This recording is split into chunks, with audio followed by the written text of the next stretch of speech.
I think your approach on this issue has sometimes been found wanting.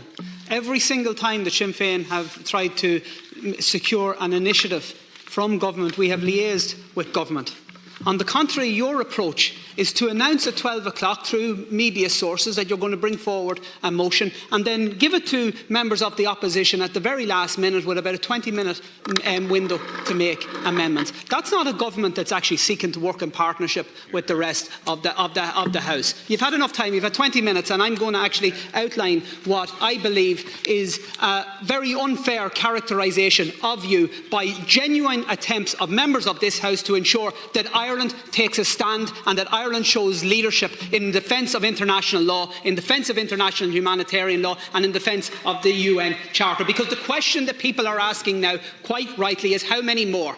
How many more debates do we need to have? How many more statements do we need to have? How many more motions do we need to bring before this House? And more importantly, how many more Palestinians need to be murdered? Because currently we're at over 25,000. That's essentially 1% of the entire population of Gaza. How many more women and children? Because they make up 70% of that number. In fact, children make up over 10,000 of those that Israel has murdered. How many more healthcare professionals have to be killed doing their job in Gaza? Because currently the figure stands at almost 340. How many journalists telling the world what is actually happening have to be murdered by Israel? Because currently the number stands at about 120. How many more people have to be displaced? Because currently we're talking about over 2 million people, virtually the entire population of Gaza. How many more hospitals have to be attacked? Because now it stands at every single hospital in Gaza.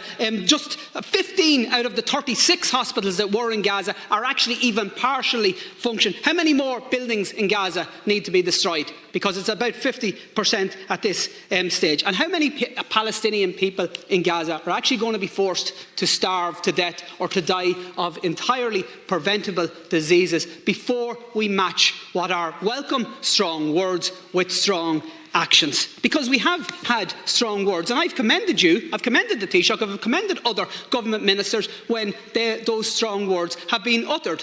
But don't pretend that those strong words have just come naturally, because it took quite a number of days into this conflict before the word ceasefire was agreed by you in terms of a motion before this House. It took even longer before the words "we condemn Israel for its actions" were agreed by you. And in respect of the ICJ, and you've used the words misleading on quite a number of occasions to describe the approach of opposition, can I remind you that on the 7th of June, when on Taoiseach, Leo Varadkar was asked directly, will Ireland support the ICJ case being brought by South Africa? His answer was no, we do not intend to do so. So I welcome the fact that government have moved on all of those issues, but don't pretend you haven't. And don't pretend that it isn't as a result of the members of this House trying to proactively bring government to a point where we actually take action.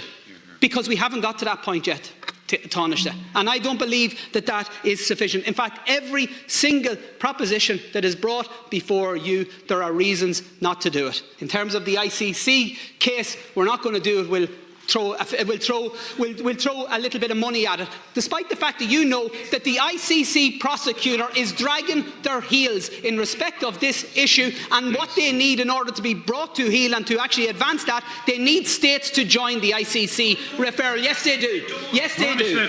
And if you want to look at when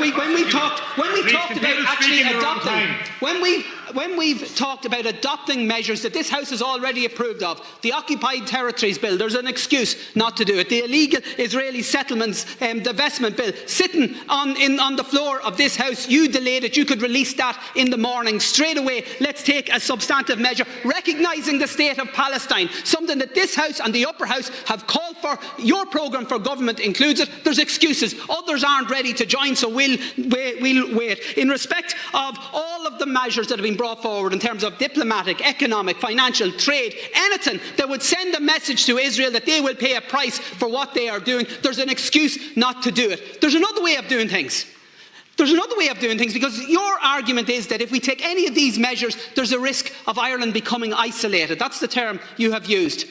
I would challenge anybody to suggest to me that South Africa is isolated in the world right now, because far from it, they are seen as world leaders in defence of international law. And our request to you, and our amendment to this motion, which I hope you will support, sets out that Ireland is sending a message to the world that we want to become world leaders too, because we will not stand over what Israel is doing in Palestine with the approval or the authorisation, essentially, of the international community, because the international community has yet to say stop. We want you, Taoiseach, on our behalf, to say loudly and clearly that the Irish people say stop. Stad anish.